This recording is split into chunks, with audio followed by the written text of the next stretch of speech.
Sip, oke. Selamat datang semula. Terima kasih banyak udah mau ikutan acara Ngobrol Chaos dari rumah. Selamat buat album penuh perdananya Memorandum. Terima kasih. Terima kasih.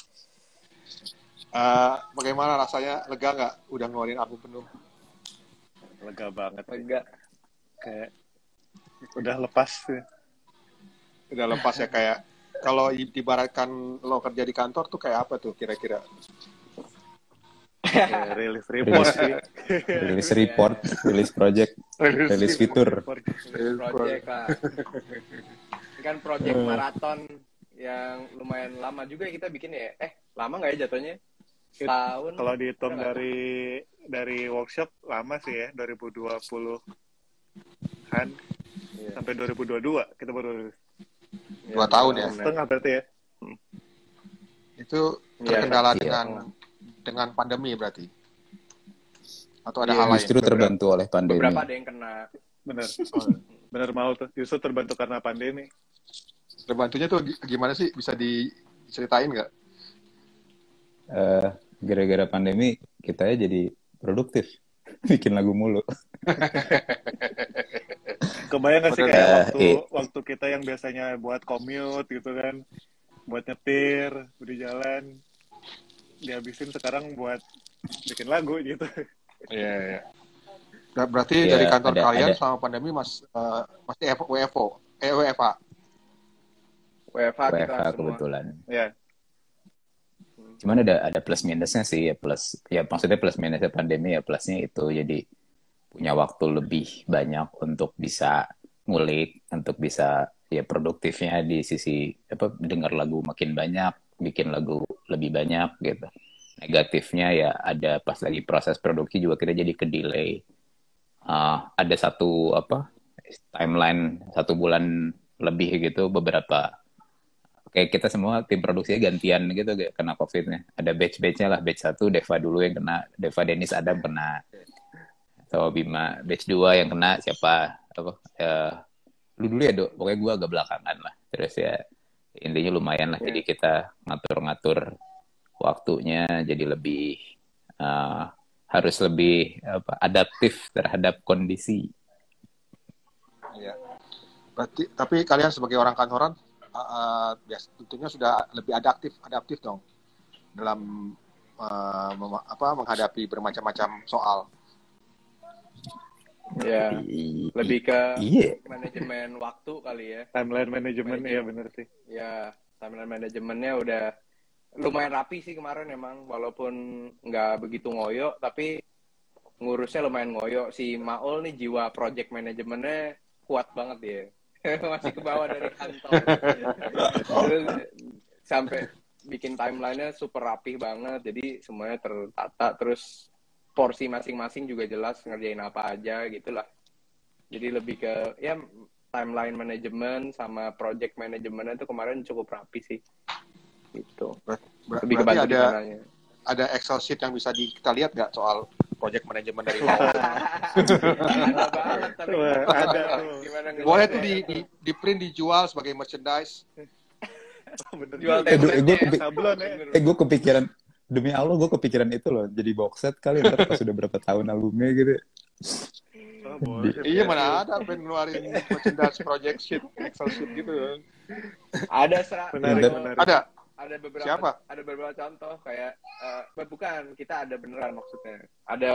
Jadi ada timeline, terus kita pakai project management toolsnya namanya Notion, emang yang biasa dipakai di kantor tuh kita terapin juga di sini. Terus Excel sheet itu ada beberapa lah, ada yang timeline, ada yang tektokan apa gitu ya. Itu semua Maul tuh yang project manage-nya. Jadi pakai in total tuh pokoknya kita budget bikin album tuh, si uang tuh yang keluar budget itu bukan cuma urusan budget booking studio dan maintenance alat, tapi juga budget untuk beli Google Drive. Beli kuota Google Drive digedein. Kuota Google. Oke. Kira gue tadi ke budget buat beli software project management. Sama si kuota Notion juga. Iya, kurang Ya, lebih kayak gitu lah. Kan kita semuanya udah update. online based gitu kan.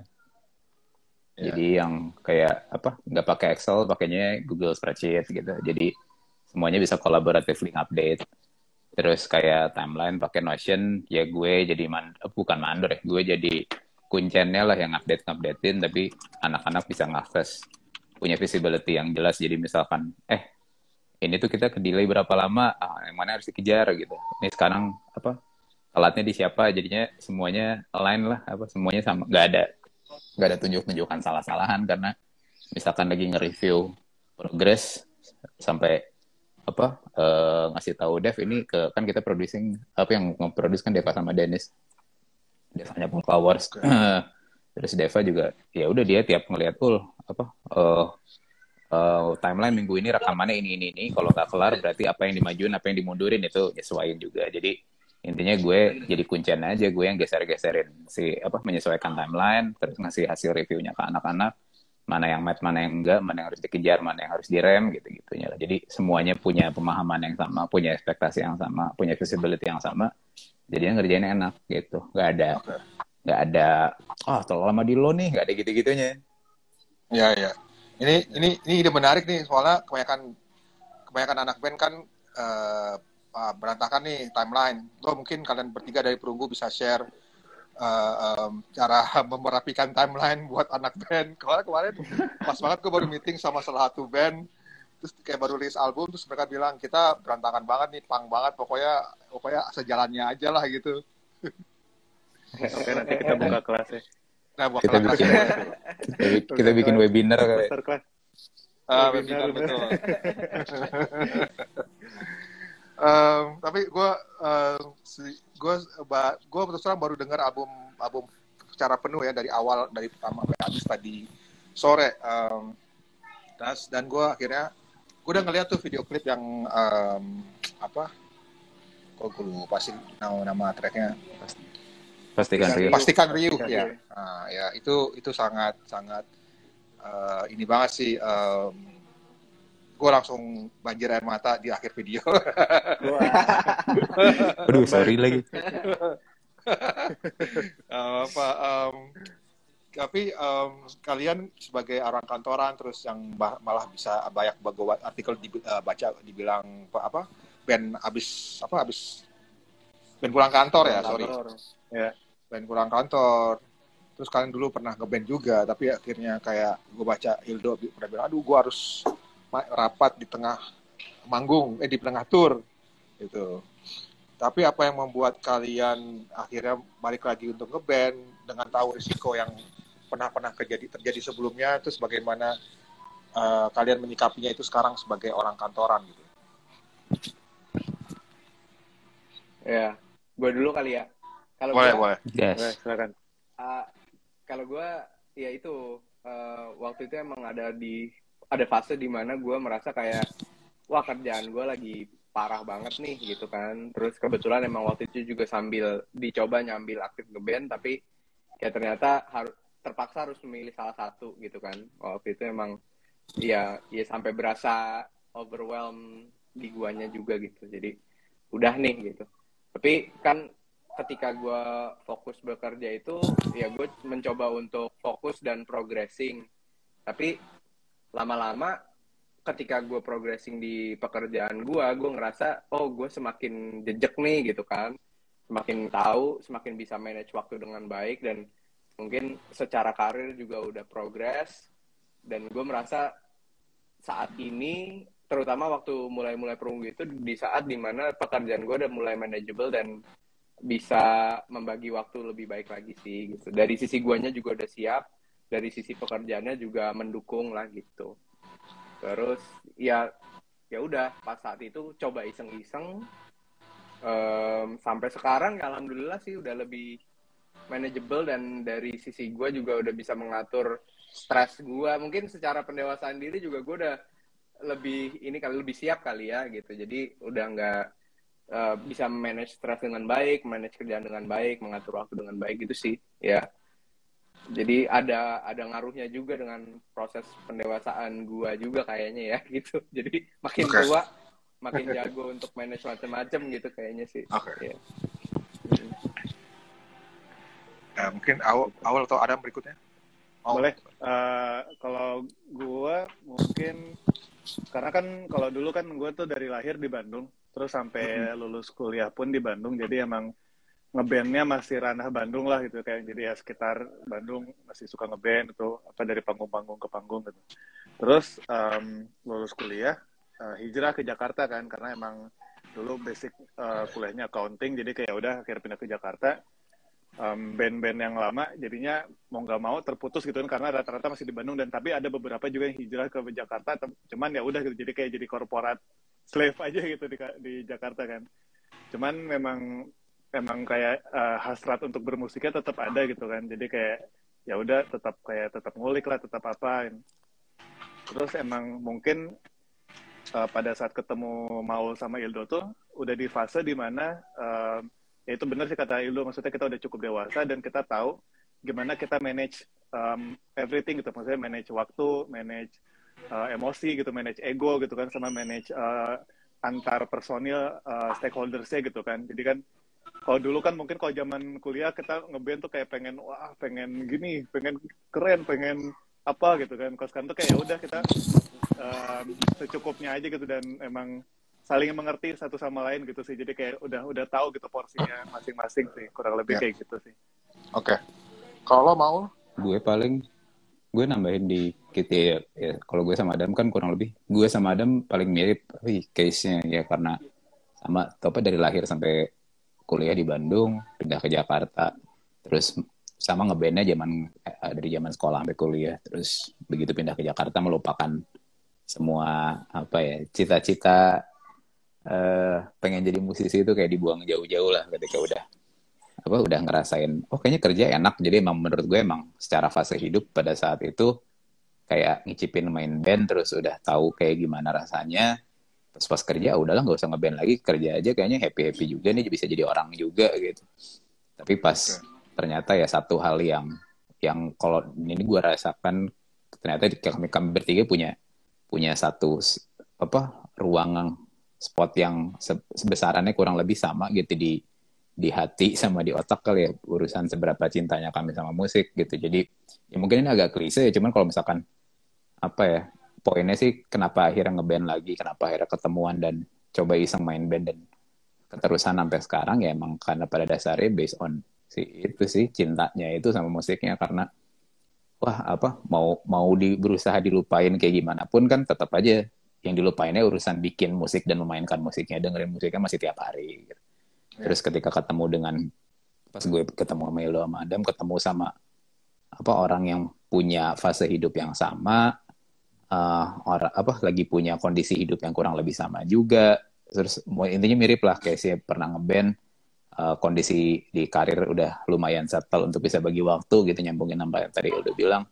Plus kami bertiga cinta banget sama musik, ngeband aja lah, nyobain bikin keterusan sampai sekarang. Jadinya ya sampai sekarang pun ya purpose untuk main musiknya ya memang beneran based on meluapkan rasa cintanya aja gitu, nggak ngejar pengen keren, pengen kelihatan ngindi gitu, udah nggak gitu lagi amat. Jadinya beneran yang udahlah ini pengen berkarya lagi gitu. Jadi kalau nggak kejar keren, apa yang kalian kejar dalam ngeband di Perunggu habis kali ini? Seneng apa? Ngejar seneng sih, karena dan sejauh ini alhamdulillah terpenuhi ya. Kayak mungkin feedback paling relevannya kan didapatkan dari orang-orang terdekat gitu, kayak dari pasangan gue, dari istri gue, kayak semenjak gue ngeband katanya hidup gue jadi lebih banyak senyumnya gitu. Lebih lu nggak terlalu mumet lah gitu. Lu jadi punya topik percakapan lain lah ketika gue curhat sama bini itu, jadi nggak cuma ngomongin kantor lagi capek nih, udah nggak gitu lagi doang gitu. Jadi ada topik tambahannya kayak tadi rekaman seru gitu, atau besok kita mau rekaman, besok kita mau rilis video klip gitu. Jadi ada topik tambahan yang bikin istri gue pun jadi cukup antusias untuk ngadepin guenya. Jadi ada part-part yang ketika ngobrolnya hal yang senang gitu. Oke. Kalau dari Adam sama Ildo sama nggak respon dari istri lo berdua? Kalau istri gue iya sama. Tapi istri gue agak beda. Istri gue nggak, kalau istrinya Maul tuh lumayan music enthusiast, tapi istri gue mewakili eh, orang-orang yang mungkin nggak begitu, yang awam lah sama musik gitu. Jadi pas kayak gue kembali ke ngeband gitu, agak bertanya-tanya gitu, ngapain segala macam gitu. Tapi ketika ngelihat hasilnya, mendengar hasilnya, yang ngerti juga akhirnya gitu kan, ya dia juga enjoy. Kalau gue, orang terdekat selain istri, anak gue sih yang gue berasa banget. Anak gue udah bisa nyanyi lagu perunggu tuh menurut gue fulfillment. Gue umur 3 tahun. Keren. Ya udah hafal beberapa lagu gitu kan. Ya, itu juga salah satu achievement buat gue sih gitu. Iya. Sama mungkin tambahan kesenangan lainnya adalah silaturahmi sama orang-orang baru sih.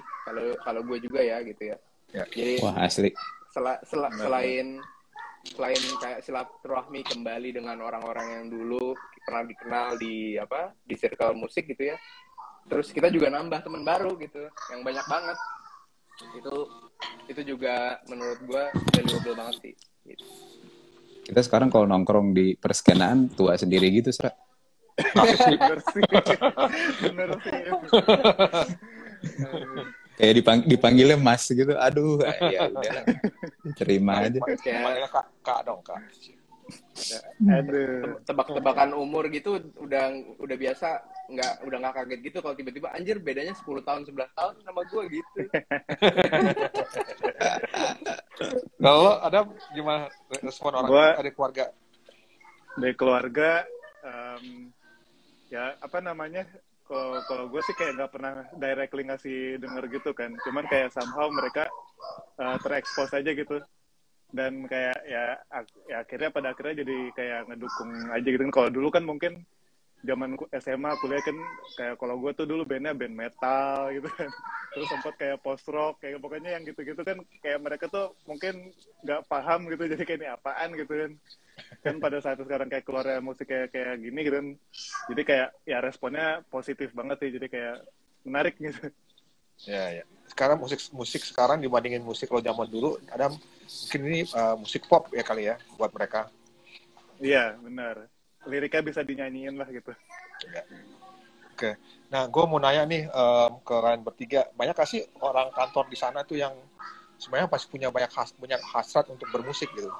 Kenapa gue nanya gini? Jadi gue ingat ceritanya Kolil dulu, dia pernah bilang, kalau gue RK tuh nggak, album pertama yang nggak dikenal banyak orang, gue kata jadi orang kantoran, katanya dia gitu. Iya. Dan Kalau menurut gue sih banyak, maksudnya apa yang ya ngelek di gue case-nya, teman kantor gue banyak yang sama kayak gue nasibnya, dulunya anak band jago banget, terus sempat berkarir sana kesini cuman melupakan, terus jadi gue lagi menemukan ada fenomena menarik gitu. Gue udah nangkep ada 4-5 orang teman-teman yang seumuran pada mereka, gue ngikutin akun Instagramnya pada ngeband lagi, terus gue kayak seneng gitu kan. Terus yang beberapa orang reaching out kayak bilang, gue ngeband lagi gara-gara lu ngeband lagi nih. Jadi itu kayak ada kesenangan sendiri gitu, kayak ternyata masih bisa gitu. Jadi ternyata si Keisha Perunggu, alhamdulillah mungkin kita jadi ininya lah ya, kayak bagi mereka kayak kelinci percobaan nih, Perunggu aja bisa, masa kita nggak bisa ngeband lagi gitu. Ternyata sebenarnya ada banget gitu, cuman apalagi menurut gue kan kayak makin kesini kan teknologi juga makin mempermudah banyak hal ya, kayak urusan producing musik juga lu sebenarnya di kamar juga aman-aman aja gitu, rekaman ya kalau misalkan mau ke studio juga udah makin banyak yang bisa dibilang affordable tapi dengan kualitas yang bagus gitu, yang proper, itu kan udah banyak juga. Jadi kayak mungkin makin kesini ya wawasan plus plus teknologi gitu, plus exposure-nya. Kami juga kan kayak dari awal bukan nge-brandingin, emang namanya band pulang kantor, emang karena emang beneran band pulang kantor gitu, cuman orang-orang mentransaksikannya kayak ya.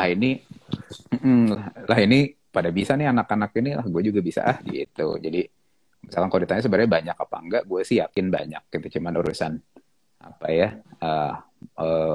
mencoba atau belumnya mungkin yang membedakan gitu.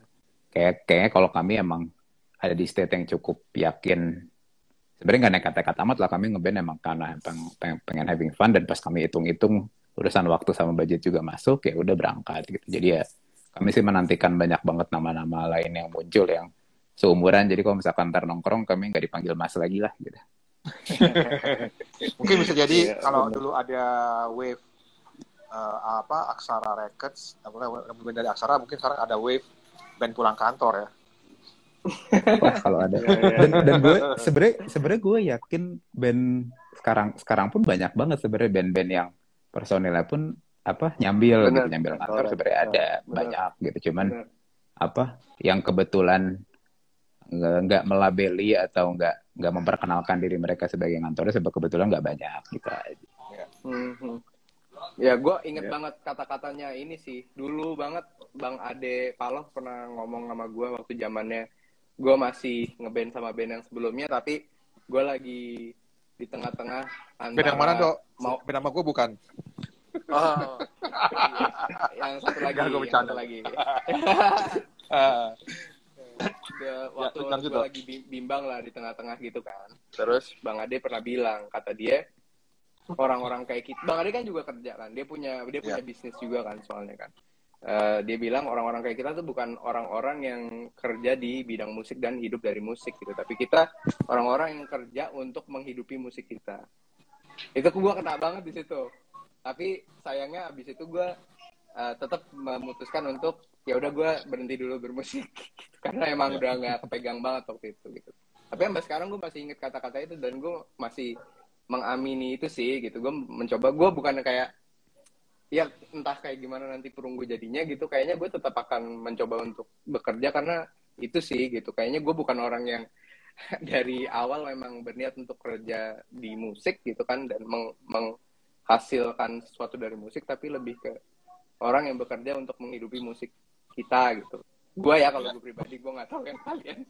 Sama lagi. Sama Dok.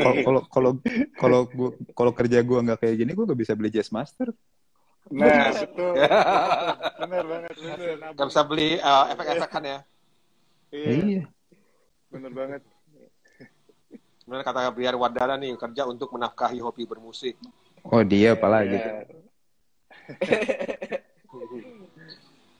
Sejauh ini respon orang-orang, gue inget kalau nggak salah, gue pertama kali gue tahu nama Perunggu itu dari Twitter deh. Kalau nggak salah Aryan sempat nge-tweet, yang nggak salah ya, dia suka gitu. Iya. Nah, sejauh ini respon orang terhadap album Memorandum bagaimana? Ada yang paling berkesan nggak? Mungkin ada yang kalian ingat bisa di-share ke kita semua. Banyak. Itu Siapa ya? yang Aryan salah satunya yang paling ngagetin. Iya.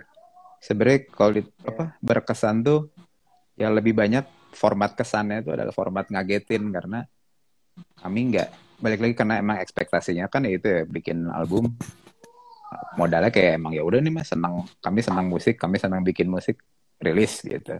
Jadi nggak ada target pencapaian khusus untuk bisa di-recognize oleh siapa gitu, sebenarnya nggak ada kan. Cuman ya lucunya di tengah perjalanan gitu sampai hari ini ketika ngelihat public reception gitu ya,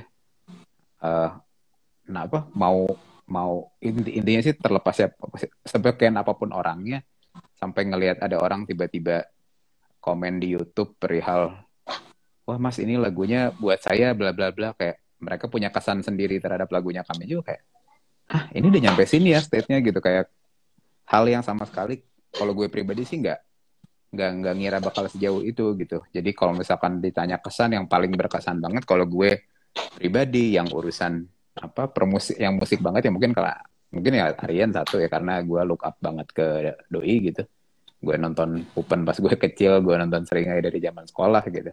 Sampai suatu hari dia ngomong di publik gitu, di platform sosial medianya dia bahwa dia dengerin band gue, itu kayak gue masih sampai hari ini suka cubit-cubit pipi sendiri gitu, ini bener gak sih gitu. Terus kalau selebihnya ya itu sampai hari ini kami sih, gue itu ingat banget, kayak kita pas H+1 rilis kayaknya kita nggak tidur deh sampai paginya itu kan masih bener-bener iya, masih yang beneran kelimpungan tuh, kelimpungan bacain DM Instagram, bacain WhatsApp kayak orang bilang congrats segala macem itu sampai pas H+1 kan lumayan tuh kenceng banget. Terus kok nggak kelar-kelar, besoknya masih ada. Terus kayak nyampe nih gitu udah apa sampai kan apa kami ada satu grup WhatsApp isinya tim produksinya gitu kan, ada Deva, ada Dennis, ada apa engineer juga di situ, sampai mereka kami semua kayak tukar-tukaran informasi, wah si ini dengerin nih, wah si itu dengerin, wah teman gue ada yang bilang gini, teman gue ada yang bilang gitu, kayak apa ya jadinya kekaget sih kayak wah nyampe nih gitu. Kalau gue sih gitu. Oke, menurut kalian sorry lagi. Nggak maksudnya kayak kalau gue ya sebetulnya dengerin lagu sendiri aja udah seneng banget. Ini orang dengerin lagu kita seneng tuh jadi senengnya double gitu, jadi kayak back to back gitu. Menarik banget sih. Menurut kalian bertiga apa sih yang membuat banyak orang itu merespon karya kalian gitu? Maksudnya dari lo bilang tadi sebelumnya bilang target kalian tuh bukan ya buat bersenang-senang gitu ya. Tapi apakah di bersenang-senang itu kalian juga punya target untuk lebih banyak orang lebih banyak mendengarkan karya kalian atau tidak? Dan menurut kalian apa sih membuat karya kalian tuh banyak direspon oleh orang?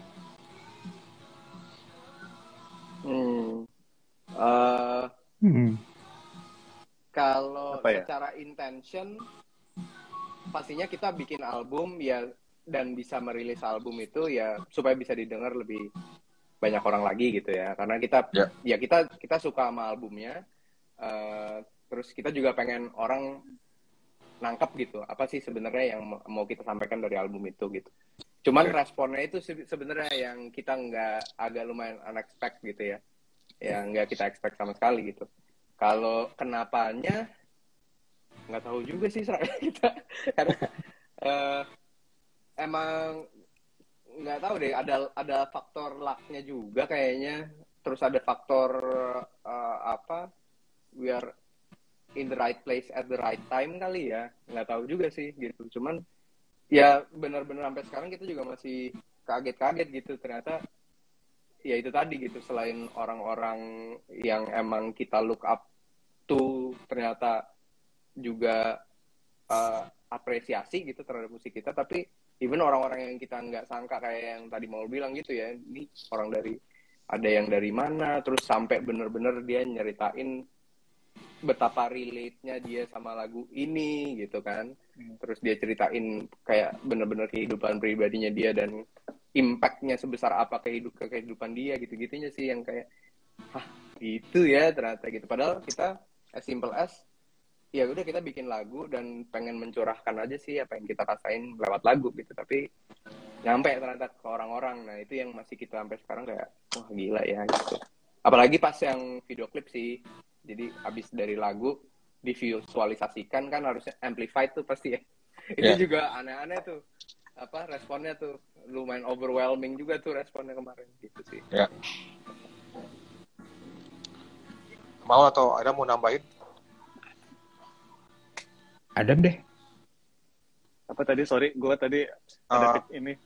Kira-kira apa yang membuat menurut lo bertiga apa yang membuat karya album Perunggu ini banyak direspon oleh banyak orang? Sorry. Oh iya.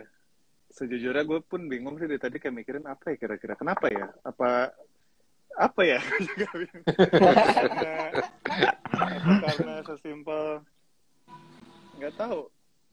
Apa karena apa ya, jujur kali kita bikinnya ya, atau maksudnya nggak pretensius gitu kali bahasa sekarang, atau mungkin karena tema liriknya termasuk beragam dan tidak biasa, maksudnya kalian juga mengangkat maksudnya mungkin, sebagai orang kantoran mengangkat orang kantoran juga gitu pastinya ya. Iya mungkin jadi maksudnya itu kan kayak curhatan kan, yang banyak yang nulis lirik kan kebanyakan Maul kan. Ya mungkin itu kan kayak curhatan beliau gitu kan terhadap dunia ini gitu. Cuman ternyata ya banyak orang nge-relate itu sama hal tersebut. Jadi mungkin itu yang bikin orang terresonansi sama musiknya gitu ya. Mungkin itu sih. Kalau dari segi lirik. Gue mungkin nambahinnya lebih ke satu, apa hasil gue survei nanya ke yang denger dan kenapa saya relate itu, dan dua yang jawaban yang pertama deh, pas gue research dikit-dikit nanya ke orang yang intens dengerin, kenapa lu suka, kenapa lu mau dengerin terus-menerus. ya paling simpelnya sih satu, karena emang musiknya catchy. Eh, nggak perlu terlalu banyak tenaga untuk ngedigest musiknya lah gitu. Dan cara kami memproduksi si musiknya pun si vokalnya dibikin prominent, apa dibikin nongol gitu. Jadi untuk dengar liriknya pun gampang. Dan apa kan, kalau teorinya kan biasanya kan orang kalau dengar musik tuh apa secara layer untuk mengingat itu kan apa biasanya nada vokal, urutannya kan lirik, kedua ketiganya baru hook atau aransemen gitu kan. Nah katanya sih ya, si selain catchy urusan nada vokal, dua juga liriknya karena kami taruhnya agak depan jadi kedengeran. Dan mungkin ya itu ya, pas secara pembawaan apa yang kami ceritain di liriknya pun kan kami kan orang-orang biasa, ini agak nyambung sama yang kedua tuh apa kan, kami si liner notes tuh kan ditulis sama si Awe Ardi Wilda. Kalau yang nggak tahu mungkin adalah Ardi Wilda dulunya jurnalis musik tapi udah berhenti, terus kami syarat lagi, tulisin tentang kami lah gitu, untuk dia mau. Dan dia nulis artikel bagus banget di Pop hari ini. Oh, nah iya, itu pas Awe lagi nulis itu dan bahas sama kami, itu yang ditulis apa yang di kepalanya Awe itu kayak, ya ini mah lu hanya menceritakan segenuine itu, lu menjadi orang biasa dan lu menceritakan itu gitu. Jadi mungkin kadar relevansinya semasif itu karena ya orang biasa tuh banyak gitu. Dan yang kami kemukakan tuh adalah hal-hal yang mungkin mengenanya tuh sampai ke kadar-kadar trivial lah gitu. Kayak di beberapa lirik kan gue tulisnya cukup eksplisit. Ada satu lagu judulnya Ini Abadi, liriknya gue nulis kayak tanpa harus lembur lagi ke Gambir lagi Senin pagi gitu, dilanjut taksi. Itu tuh gue purely menceritakan tentang ceritanya teman gue yang hidup long distance marriage Jakarta Bandung gitu. Dia tiap Senin pagi harus naik kereta dari Bandung ke Jakarta untuk kantor gitu, dan itu dia lakukan terus menerus selama bertahun-tahun yang dia nggak tahu sampai kapan itu selesai gitu. Yang kayak gitu-gitu tuh gue tulis eksplisit, dan ternyata banyak yang mengalami hal itu gitu. Itu kan hal-hal yang common gitu istilahnya kan. Terus ternyata itu tuh common, jadi gue tulisnya trivial eksplisit tapi ternyata common. Terus ada hal-hal yang kayak mungkin satu lirik lain yang kaget sih, yang itu ya kayak Pastikan Riuh lah gitu. Pastikan Riuh tuh kan gue nulis pure full inspirasinya adalah lagu buat anak gue gitu kan. Kayak lagu yang menceritakan waktu-waktu yang kami habiskan bersama gitu. Kayak gue kalau sama anak gue ngapain lah. Terus pas ketika dijadiin video klip, ternyata ketika gue bikin cukup trivial, ternyata orang ngetranslasi ini, menafsirkan ini bisa jadi dari sudut pandang berbeda gitu. Pas dijadiin video klip, sudut pandangnya malah justru dari bapaknya. Karena sebenarnya dari lagunya mungkin dari anaknya gitu. Pas lagi dari video klip sudut pandang jadi bapaknya. Pas lihat komen-komen orang yang nonton, wah saya ada di sudut pandang menantu nih. Kayak ya maksud gue kayak emang manusia kan memang diberkahi otak untuk bisa receiving informasi apapun, dan bisa ya intinya mengapresiasi kan formatnya gitu ya, dia absorb informasi, dia satuin dengan apa yang ada di pengalaman hidupnya, terus kalau nyambung, kalau enggak. Nah kebetulan mungkin di funnel pertama yang kami lakukan perihal seberapa relevan topik-topik keseharian manusia generalnya ini ternyata bisa nyangkut di banyak orang gitu, dan disampaikan di format audionya pun mungkin nyampe gitu. Ya, dan gue juga jadi keinget sama tentang resonansi lirik itu ke pendengar tuh. Salah satu contoh yang mungkin yang paling dekat sama kita menurut gue fenomenal adalah lagunya Tulus ya, Hati-Hati di Jalan ya. Misalnya itu itu banyak orang awam di Indonesia yang ternyata memang lirik itu harus dibuat ya bisa menggambarkan cerita banyak orang gitu sebenarnya, kalau bisa. Ya, yang biasanya orang suka. Tadi juga ada komentar Inung tentang pas kita lagi ngobrol kenapa banyak orang merespon karya kalian karena ada lagu religi. Terus ada yang komentar juga, Bang tolong buat video klip 33 kali religi. Spiritual. Tiga kali itu sebenarnya tentang apakah itu sebuah lagu religi juga? Gimana? Eh, tricky sih ini. Trickynya karena poinnya kami nggak pengen ngejawab ini untuk melimitasi penafsiran, lah. Oke. Jadi mau dianggap sebagai apa ya bebas gitu. Cuman ketika nulis si 33 kali ini buat gue pribadi. Jadi kan ya itu yang karena kebetulan si album ini kan lirik semua masih sama gue. 33 kali itu lirik yang gue pas beres nulis gue bangga sendiri gitu. Wih, gue bisa ya bikin lirik begini karena dari awal sampai beres gue merasa liriknya sangat dekat dengan gue gitu.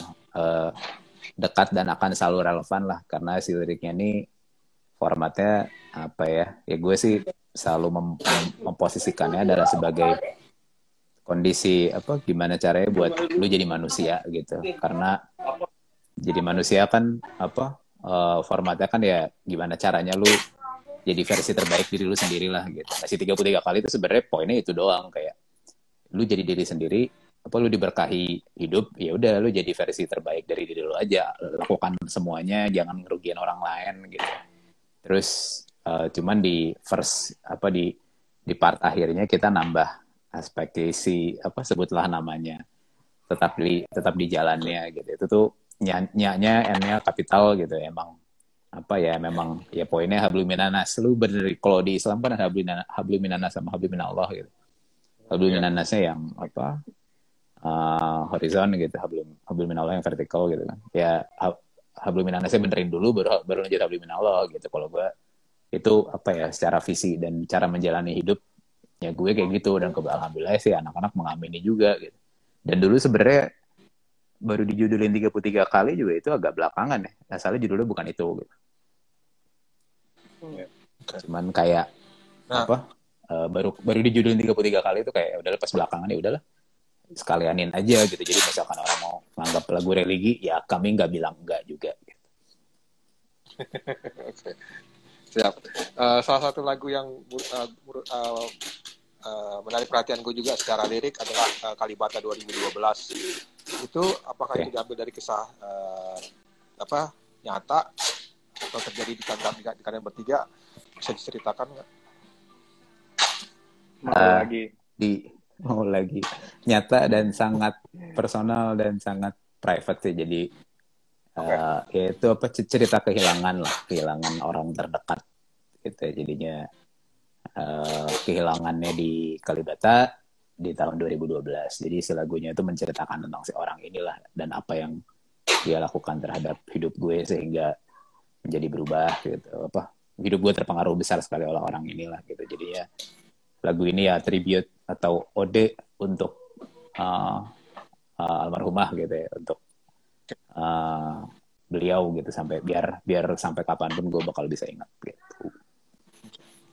Kalau dari Ildo dan Adam saat Maul mempresentasikan lirik, apa yang kalian bayangkan, kalian respon kalian bagaimana? Beberapa lagu gue nangis sih gue. Jadi emang prosesnya itu waktu pandemi awal Maul tiba-tiba produktif banget dan ngasih lagu ada 18 biji. Ya udah dari situ kita screening kan. Beberapa lagu bikin nangis ya otomatis kepilih lah gitu. Kita emang mau sortir gitu kan. Ini udah banyak nih gitu kan. Kita bikin apa gitu jadiin album lah gitu ya. Terus disortir. Pas dengerin salah satu ada ya itu gitu kan. Terus Maul menjelaskan juga gitu. Inti dari lagunya apa. Iya beberapa nangis sih gue. Beberapa lagu bikin gue lumayan ngedredek gitu. Getarannya sampai lah. Dan terutama dua lagu yang tadi lo sebut sih, yang 33 kali sama yang Kalibata. Itu tadinya belum ada judulnya dan belum ada judulnya ya. Ada belum. judulnya 3 kali. Kalibata udah 33 kali belum? Kalibata udah ya, terus ya udah dari situ Maul menjelaskan terus ya itu. Wah, bener ya nyampe gitu. Ya, dan kebetulan kan umur gue kan sama Maul kan, terus kayak di lirik 33X tuh kayak ada pokoknya yang dia bilang kan kayak 29 kalau terus mencari itu gue dengerin demonya, demo 33X itu pas di hari dimana gue hari terakhir berumur 29. Jadi besoknya tuh gue ulang tahun tuh gue apa namanya pas denger itu kayak langsung aja gue kayak nangis aja on the spot.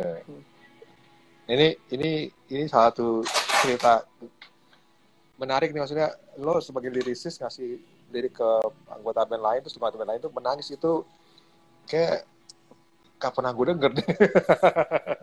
Tapi menurut gue ya, emang tapi ini aja kayaknya. Cengeng aja sih bener ya. enggak, secara pribadi tuh menurut gue Cengeng atau kayak dewasa? Sorry, boys. Ya, go ahead, sorry. sorry. Menurut gue pribadi memang validasi dari Hilda sama Adam yang paling gue perlukan gitu, karena ini kan si Perunggu kan formatnya kan hampir semua lagu kami nyanyiin bareng, kami nyanyi semua gitu. Jadi ketika dan maksudnya kan kami juga seband merepresentasikan gitu si liriknya ini gitu. Jadi ketika nulis lirik ya deg-degan paling besarnya gue lebih ke bukan urusan pendengar nanti suka apa enggak, kayak Hilda Adam suka apa enggak itu dulu gitu. Pas gue kasih kena nggak nih gitu, pas mereka bilang anjing gue nangis lagi, alhamdulillah aja berarti nembus udah gitu. Berarti nembus ya. Cowok yang bisa nangis itu berarti cowok dewasa sebenarnya. Yoi.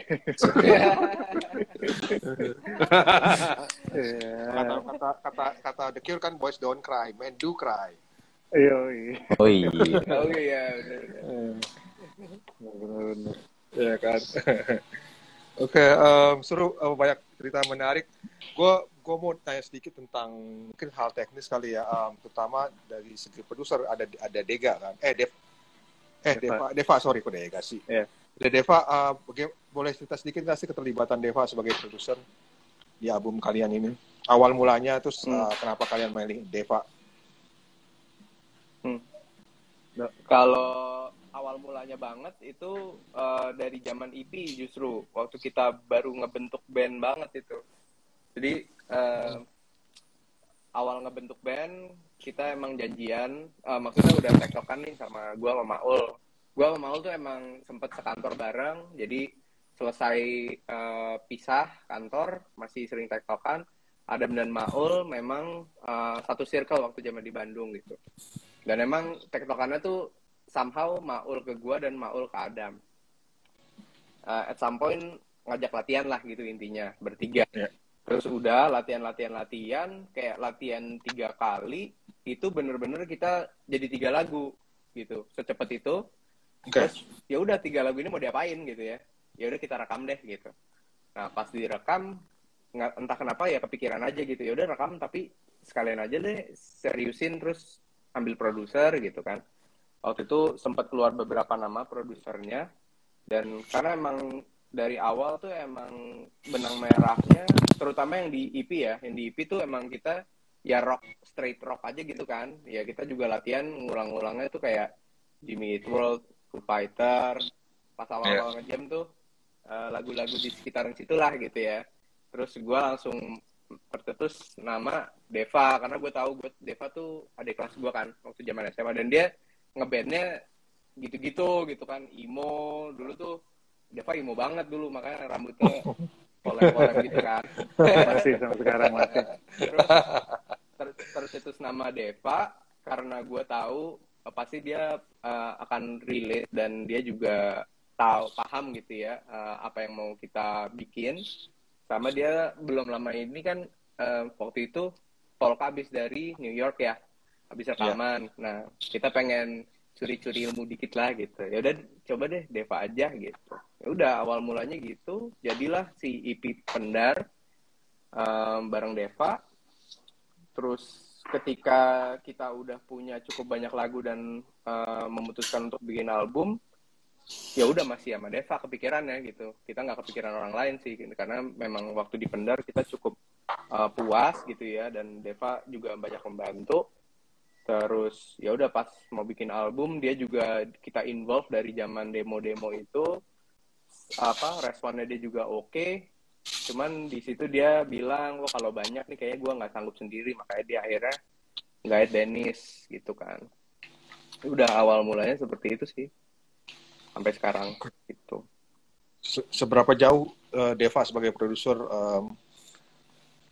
memberikan warna di album Memorandum.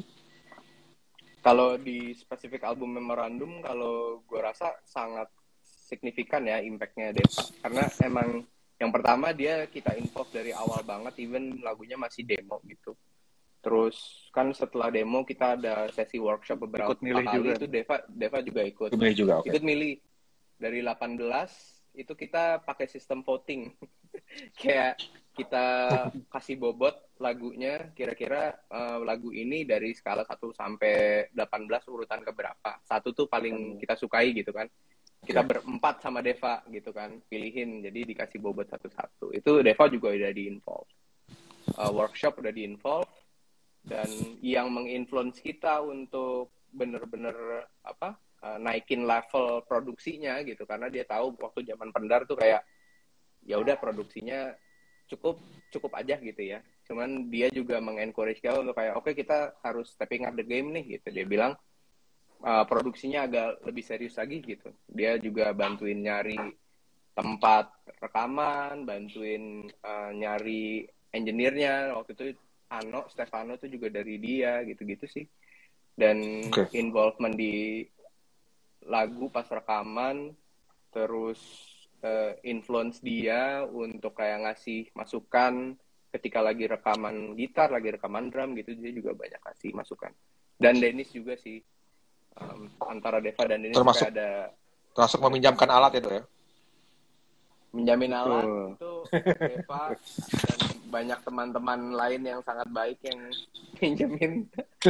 Ya. Mungkin satu ini juga sih kayak yang gue kerasa kontribusi signifikannya Deva tuh karena emang dari awal kan kita udah deal-dealan nih. Maksudnya pas album oke nih bertiga plus Deva, dan Deva ngajakin Dennis gitu. Jadi dari awal kami bertiga pun mindsetnya adalah udah nih ada yang bantu mikirin gitu. Jadi kita mengikhlaskan ketika bikin karyanya ini pasti ada involvement dari orang luar gitu.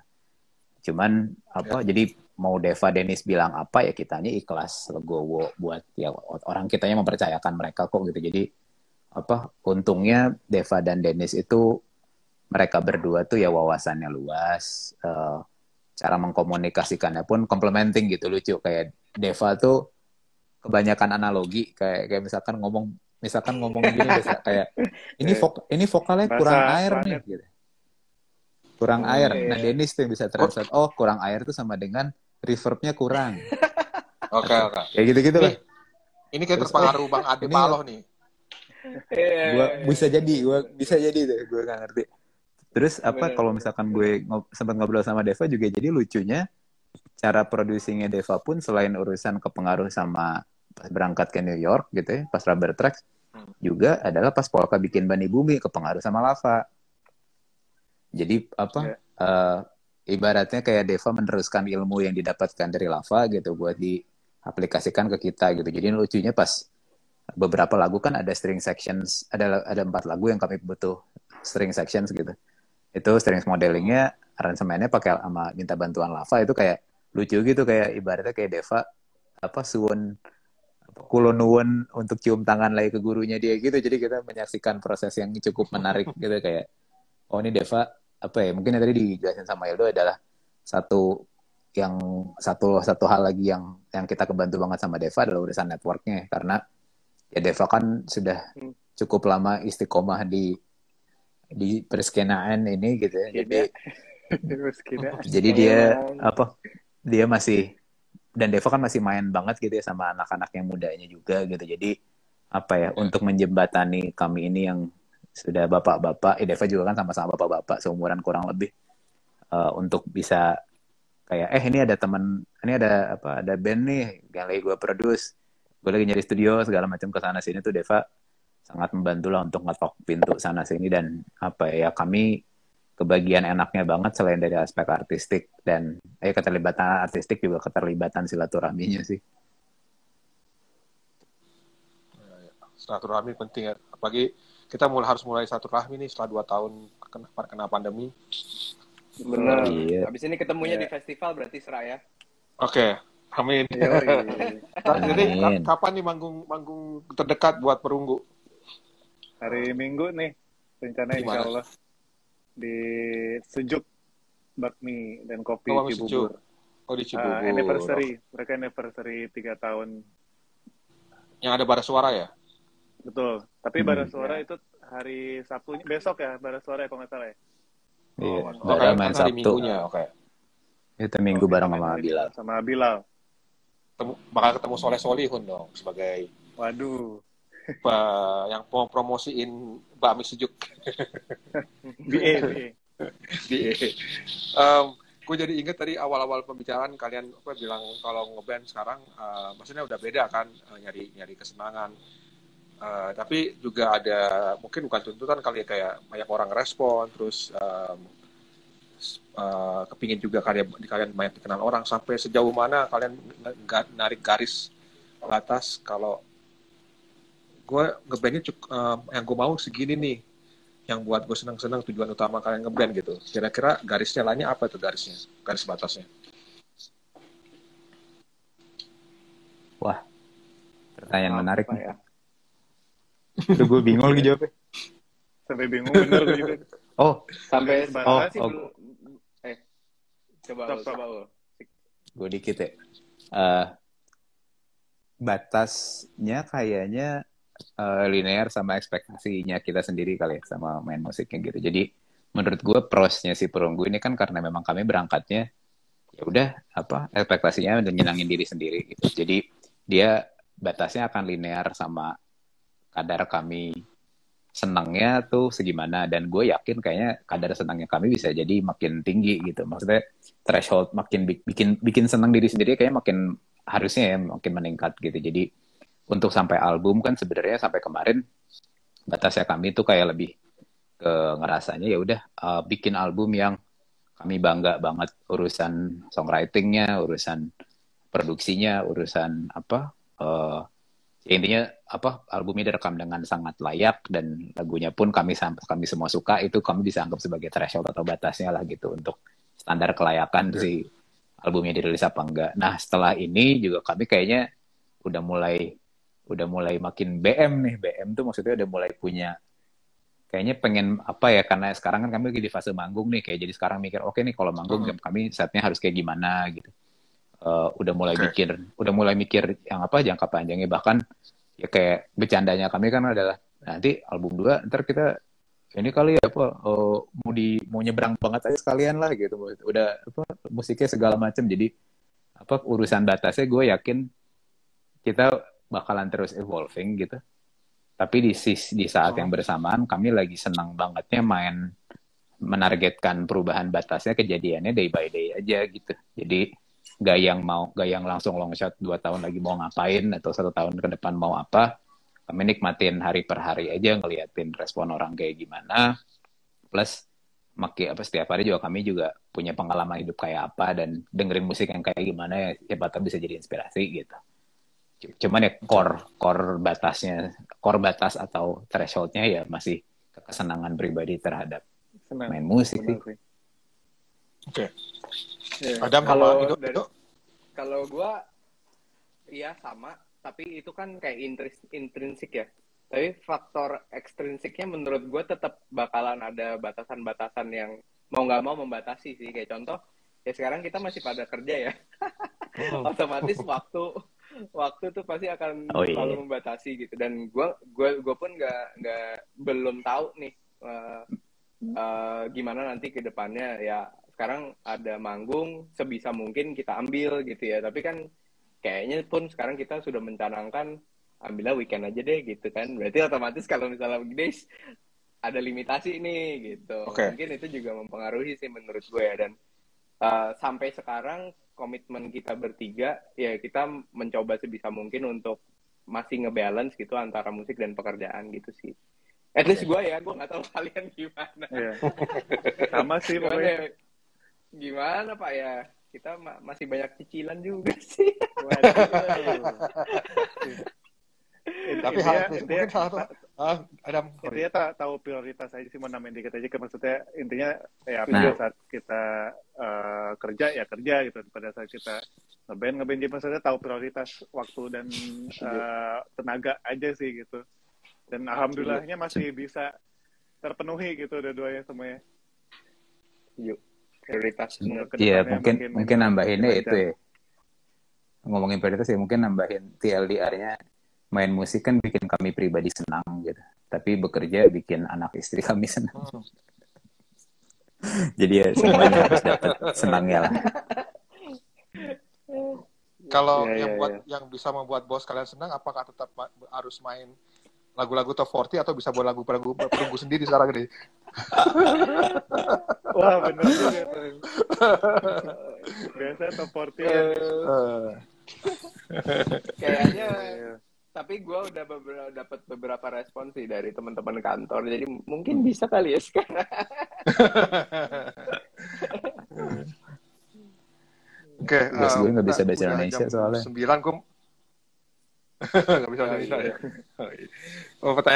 Pertanyaan terakhir, udah jam 9, ternyata nggak kerasa juga gue udah ngomong sejam nih. Pertanyaan terakhir buat kalian bertiga, saat apa yang ingin kalian sampaikan tentang album Memorandum ini ke anak kalian ketika anak kalian udah cukup dewasa? Apa yang kalian ingin bilang ke mereka? Aduh. Apa ya? Coba dulu deh. Gue mikir udah kepikiran belum? Kalau belum nggak apa-apa. Buat kalian, buat anak kalian aja. Nggak apa-apa, nggak usah dijawab. Sorry, gue ke distract Bayu lagi, anjir nih Bayu. Ngomong apa dia? Bayu, kenapa Bayu? Sorry, gue. Ada deh, jangan mau kasihan. Gak apa-apa. Kalau gue, sebenarnya kalau yang gue rasakan album Memorandum itu kan sebenarnya kayak memo ya, memo bisa dibilang kayak catatan atau pengingat gitu ya. Jadi ya gue cuman kalau misalnya nanti anak gue udah gede dengerin album Perunggu ya itu kan sebenarnya kalau gue mempersisnya sebagai kayak catatan perjalanan gitu ya. Waktu di saat ini kita sekarang umur segini itu apa aja sih yang terjadi, apa aja yang kita alami gitu kan. Jadi kayak ya gue pengennya anak gue juga bisa ngelihat bahwa ini kayak kalau dengerin lagu ini kayak kalau lo abis ke rumah nenek atau ke rumah nyokap ngelihat album lama gitu ya, foto-foto lama ya mungkin kayak gitu kali ya. Jadi ini dulu papa zaman dulu nih kayak gini nih gitu, lebih sana gitu ya, untuk mengingat lagi dan untuk jadi anak gue lebih kepada kayak yang kayak ngelihat oh dulu bokap gue begini loh gitu, mungkin ke situ kali ya. Oke dok. Iya, kayak cuman mungkin apa ya? Ya itu sih kayak cuman nunjukin nih loh, kami pernah di situ. Bahasa yang ngambil quote dari lirik kita juga. Maksudnya ya benar sih kata itu, maksudnya itu kan memorandum itu kan yang kayak perjalanan kita.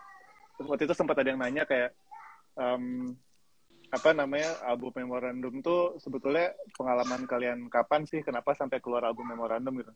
Terus jawaban kita sama gitu, kok ya ini hasil kita selama hidup gitu. Jadi dari umur 0 sampai sekarang 30-an tuh ya ini hasilnya adalah Memorandum gitu dan Perunggu. Jadi maksudnya ya album ini benar-benar kayak